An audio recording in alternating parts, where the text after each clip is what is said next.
Cor calegem continens, non servitutis veteris, sed gratiae serveniae, sed et misericordiae. Cor sanctuarium novi, in temeratum federis, templum vetustos anxius, velum questis utilius. Te vulneratum caritas, ictu patenti voluit, amoris invisibilis, ut veneremur vulnera. Lux sub amoris symbolo, passus cruent et mystica, utrumque sacrificium Christus sacerdos obtulit. Quis non amantem reramer, quis non reremtus diligat, et caritate iugiter, erere Christo gestia. Iesu dibisit gloria, qui corde fundis gratiam, cum Patre et Almo Spiritu, in sempiterna saecula.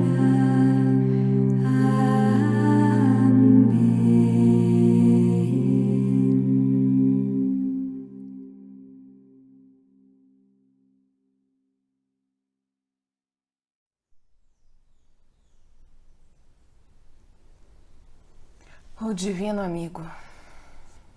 Pensamentos para retiro. Pelo Padre Israel Worsch. Tradução Sidrar. Quinta edição. Editora Vozes. Canal Leconde.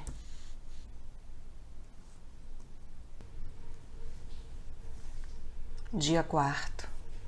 Meditação 2ª. O amor protege os sentidos. Nescitis quoniam corpora vestra membra sunt Christi? Não sabeis que vossos corpos são membros de Cristo? 1 Coríntios, capítulo 6, versículo 15.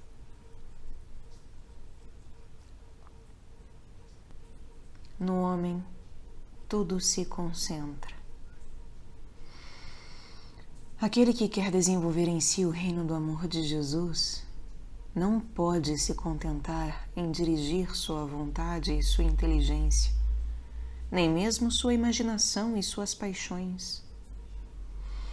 É preciso regrar os sentidos, que são os fornecedores da imaginação, os focos onde se acendem as paixões.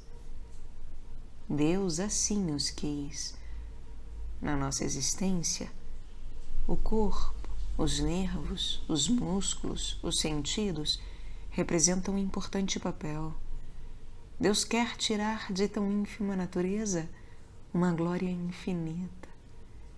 Ele quer que esse ser, cujas raízes se afundam na terra, eleve sua fronte até as mais sublimes alturas da vida divina. Importa, pois, regrar prudentemente as funções dos sentidos para que eles se conservem no seu papel, que é servir a alma. A falta de prudência nesse trabalho acarreta 3 grandes males que paralisam ou mesmo sufocam na alma o divino amor, para nela reinar novamente o amor próprio. Nosso organismo é feito em grande parte de células nervosas. O sistema nervoso representa um papel preponderante na nossa vida sensível e, por conseguinte, na vida espiritual e mortal. É preciso, pois, manter constantemente em equilíbrio o sistema nervoso e impedi-lo de cair numa sensibilidade excessiva, numa excitabilidade mórbida.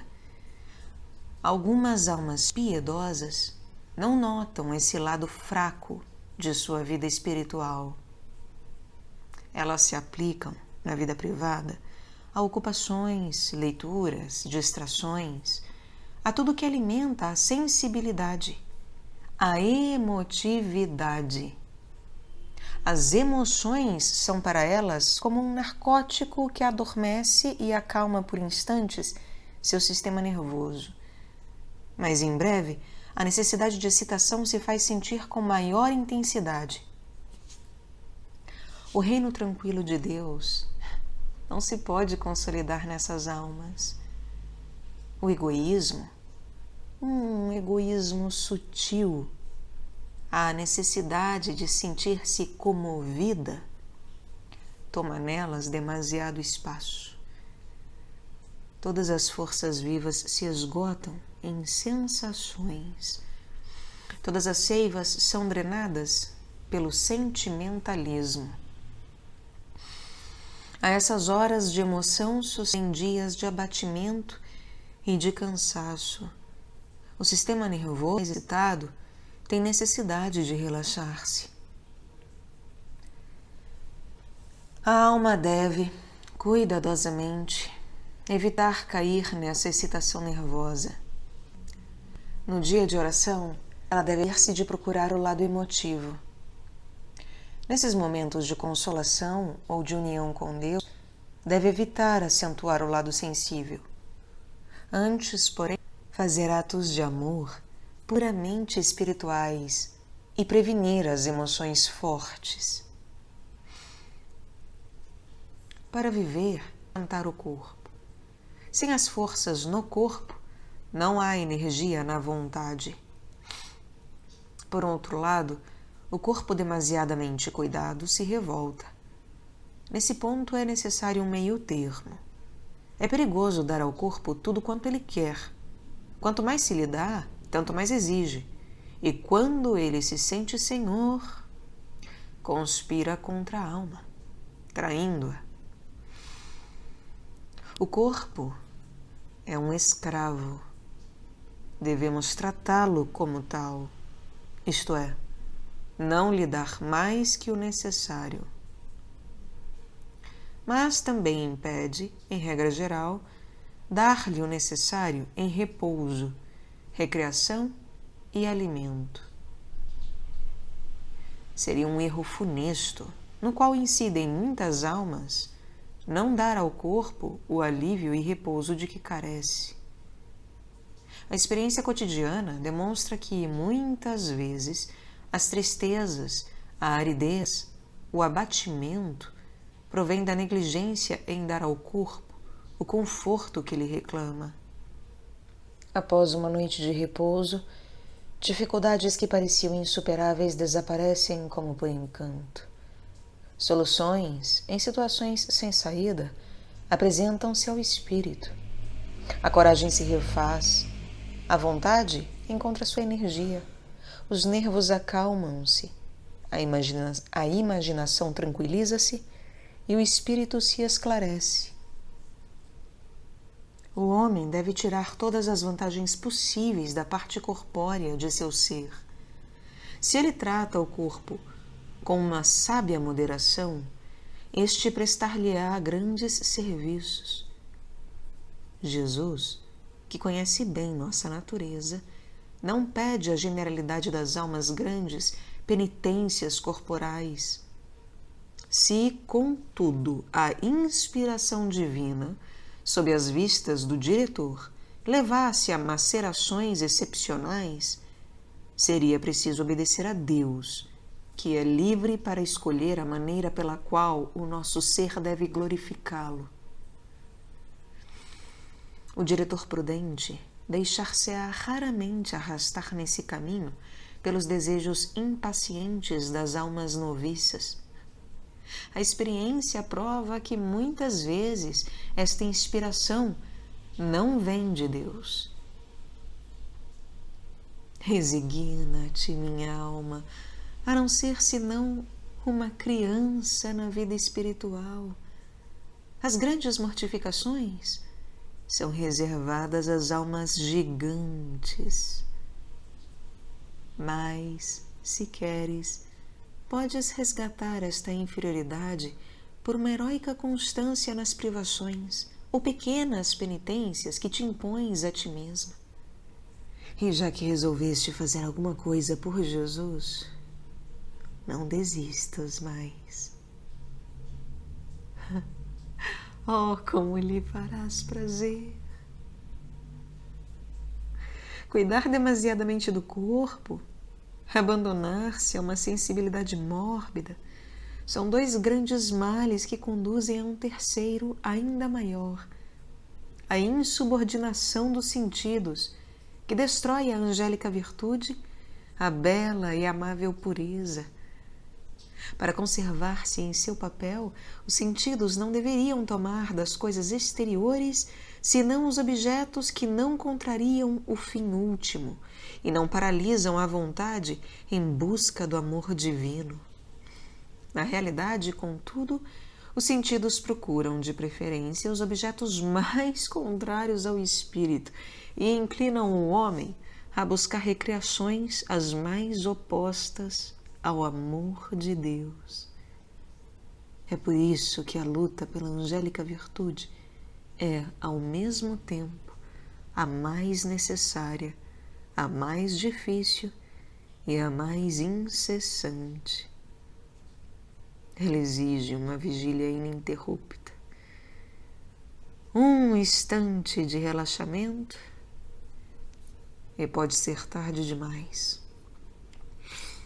A idade mesmo não dispensa o combate. Aquele que não se persuade que esta luta dura até a morte não pode estar em segurança. Neste mundo, todo homem deve julgar-se constantemente à beira de um abismo, do qual está separado apenas por algumas polegadas. Um passo em falso e ei-lo que se precipita. As razões da necessidade, da dificuldade e da continuidade dessa luta são múltiplas. A inclinação para o mal está arraigada na natureza decaída do homem, que um nada pode despertá-lo e arrastá-lo para o abismo. A experiência o demonstra. Um olhar, uma palavra, uma imagem e tudo está perdido. Esta centelha pode causar incêndio pavoroso. Por outro lado, a fraqueza do homem é tão grande que nenhuma virtude, nenhum hábito de castidade, nem precaução alguma o podem sossegar completamente. Há tentações tão delicadas, tão insinuantes, rodeadas de tantas circunstâncias sedutoras, que nenhum coração humano pode crer-se bastante forte para resistir. É preciso suplicar a Deus que não permita semelhantes tentações. Jesus é fiel se lhe pedem.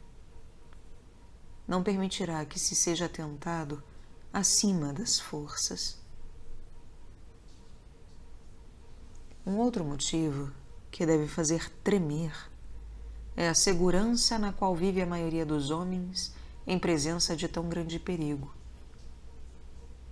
Almas mesmo entre as melhores, manifestam, em face de perigos que ameaçam a angélica virtude, uma segurança incompreensível. É preciso que Jesus as ame muito e seja muito ciumento de sua inocência para não frequentemente impedi-las de cair, quando elas não tomam as devidas precauções para garantir-se da queda. Como tudo é mistério na vida espiritual!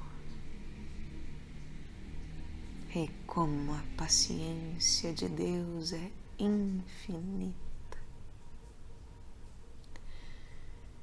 E como todo homem, a menos de ser extraordinariamente iluminado, expõe-se continuamente ao perigo de pecar. Alma cristã, quem quer que sejas, abrigada num convento ou vivendo em meio de perigos e seduções do mundo, toma hoje a resolução de velar pelos teus sentidos, sobretudo pelos teus olhos. Quanto mais dominares os teus sentidos, maior será a tua segurança, mais união terás com Deus, mais gozarás da paz do coração. Depois, não te esqueças de pedir constantemente a santa virtude da pureza. Em consideração à tua oração, Deus afastará de ti muitos perigos nos quais te arriscarias cair. Ele disporá as circunstâncias de modo que não estejas disposta a tentações sutis, onde a virtude delicada sossobraria. Essa providência, com a qual Deus envolve a alma humilde que ora, constitui uma das formas da graça da perseverança. Coloca-te todos os dias, e muitas vezes ao dia, sob o manto da Rainha das Virgens. Consagra-lhe teus olhos, teus ouvidos, tua boca, teu coração, todo o teu ser, a fim de que ela disponha de ti como sua propriedade e te guie em todos os teus caminhos. Enfim, no momento da tentação, a todas preocupações ajuntes a de repelir imediatamente todo pensamento, toda imagem, toda lembrança malsã, de chamar logo em teu socorro Jesus e Maria. E, se erraste em qualquer coisa, sacode de teus pés, sem demora, esta poeira, por um fervoroso ato de contrição ou uma humilde confissão.